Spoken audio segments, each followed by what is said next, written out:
Okay, question number 4. I get my fueling all wrong. I know you tried the Super Sapiens gadget a few months ago. Do you recommend this, or how do I make sure I'm fueled for training sessions, performance, and then recovery? I'm also trying to lose 5 kilograms too. So I'm in the tricky situation where I need to fuel to train, but I also need to get into a calorie deficit. I didn't love Super Sapiens. I think it's a great idea, and I think it's something I maybe will circle back to at some point. But I felt it left too much interpretation to the user, and I just didn't really understand how to use that data, and I didn't have time to go and research it myself. So, for people who don't know what Super Sapiens is, it's a gadget that you pin to your arm and it basically monitors your glucose levels throughout the day. It sends all that information to an app, and theoretically, you can then look at, okay, I had bread for breakfast, my glucose levels spiked, and then I had a massive drop in my energy levels and my mood.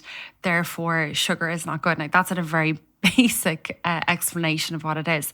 So yeah, we did use it. We got information from it. Yeah, but the problem is, like, I had Alexander Boo on the podcast and we talked about this. Like, fuel's a substrate, like carbohydrates are a substrate, and then they're influenced by so many other factors like cortisol levels, sleep cycles. So you could get up in the morning and weigh out a fixed amount of oats for your breakfast, eat them and observe the effect on your blood sugar, and it's X effect. Then you could go to bed the next night, wake up, have the exact same portion of oats, and it's going to have Y effect on your blood sugar. 2 totally different effects because you had a different sleep or you have different stress levels that morning.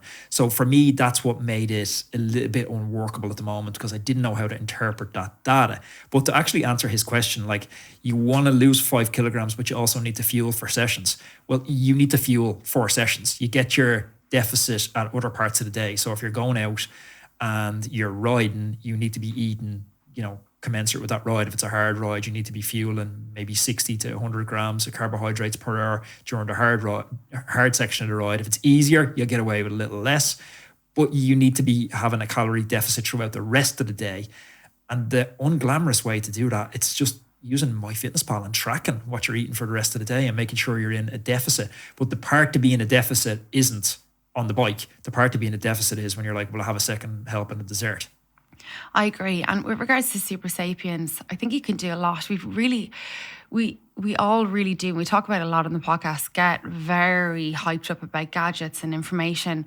But I think a good place to start is actually taking a food diary on MyFitnessPal, or writing what you're eating down, how that made you feel, how much energy that gave you on the bike, and actually cataloguing exactly how many carbs you had during your threshold session, your endurance session, and discussing in that diary how you felt and how your recovery was then after, and actually getting to know your body and know what works for you, not just really relying on this kind of thing that you pop on your arm. That would be my advice, because you will start to see patterns, you will start to understand your own body, and it will just become second nature for you then.